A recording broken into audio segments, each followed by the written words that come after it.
தனுஷும் நயன்தாராவும் ஒரு காலகட்டத்தில் நல்ல ஃப்ரெண்ட்ஸாக தான் இருந்தாங்க. ஆஃப்டர் நானும் ரவுடி தான் மூவிக்கு அப்புறமா நயன்தாரா விக்கியோட லவ் ஸ்டோரி ஸ்டார்ட் ஆச்சு. அப்பையிலேருந்து தான் தனுஷ்க்கும் நயன்தாராக்கும் நிறைய கிளாஷினும் பகையினும் ஸ்டார்ட் ஆச்சு. இப்போ 2 பேருமே மாற்றி மாற்றி வன்மத்தை கக்கிக்கிட்டு இருக்காங்க. வாங்க என்னன்னு பார்க்கலாம். தனுஷோடைய வண்டர் பார் ஃபிலிம்ஸ் நிறுவனம் தயாரித்த நானும் ரவுடி தான் மூவியோட சில காட்சிகளை தனுஷுடைய அனுமதியே இல்லாமல் நயன்தாரா விக்னேஷ்வன் அவங்களுடைய நெட்ஃப்ளிக்ஸ் டாக்குமெண்ட்ரியில் யூஸ் பண்ணியிருக்காங்கன்னு கேஸ் போட்டிருக்காரு. அந்த documentary Nayanthara behind the fairy tale இதை நவம்பர் 18 அன்னைக்கு நெட்ஃப்ளிக்ஸில் ரிலீஸ் பண்ணியிருந்தாங்க. இதை எதிர்த்து தான் தனுஷ் சென்னை ஹைகோர்ட்டில் சிவில் கேஸ் போட்டிருக்காரு. இந்த கேஸோடைய முக்கியமான புள்ளிகள் என்னன்னு பார்க்கலாம்.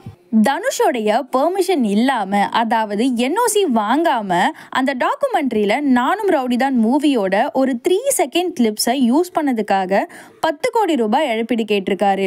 நானும் ரவுடி தான் மூவியில் தனுஷ்க்கு நிறையவே லாஸ்ன்னு சொல்கிறாங்க. அதெல்லாம் இதில் ஈடு கட்டிடலாம் அப்படின்னு சொல்லி 10 கோடி கேட்டிருப்பார் போல. இந்த டாக்குமெண்ட்ரி ரிலீஸ் ஆகிறதுக்கு முன்னாடி ட்ரைலர் ரிலீஸ் ஆச்சு. அதை பார்த்துட்டு தான் நவம்பர் 9 அன்னைக்கு தனுஷ் டைரக்டாக நெட்ஃப்ளிக்ஸ் பிரிவுக்கு நோட்டீஸ் அனுப்பிட்டாரு. அந்த நோட்டீஸ்க்கு பதில் சொல்ற விதமா இதுல யூஸ் பண்ணியிருக்க சீன்ஸ் உங்களுக்கு சொந்தமானது இல்ல, ஷூட்டிங் அப்போ பிஹைண்ட் த கேமரா, அதாவது எங்க மொபைல் போன்ஸ்ல எடுத்த கிளிப்ஸ் தான் நாங்க போட்டிருக்கோம் அப்படின்னு நயன்தாரா தரப்புல சொல்லியிருந்தாங்க. ஆனா தனுஷ் அந்த சீன்ஸ் அவருடைய வண்டர் பார் ஃபிலிம்ஸ் யூடியூப் சேனல்ல மட்டும்தான் அனுமதிக்கப்பட்டதா சொல்லியிருக்காரு. நயன்தாரா இதுக்கு பதிலா சமூக ஊடகங்கள்ல ஒரு கடிதத்தை வெளியிட்டாங்க.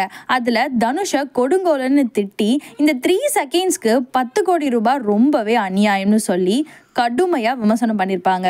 அந்த 3 செகண்ட்ஸ் கிளிப்ஸை யூஸ் பண்ணதுக்காக தனுஷ் ஹைகோர்ட்ல நயன்தாரா, விக்னேஷ்வன் மற்றும் அவர்களுடைய தயாரிப்பு நிறுவனம் ரவுடி பிக்சர்ஸ் மேல வழக்கு தொடர்ந்திருக்காரு. இது தொடர்பான விசாரணை நவம்பர் 27 சென்னை ஹைகோர்ட்ல விசாரணை நடந்துச்சு.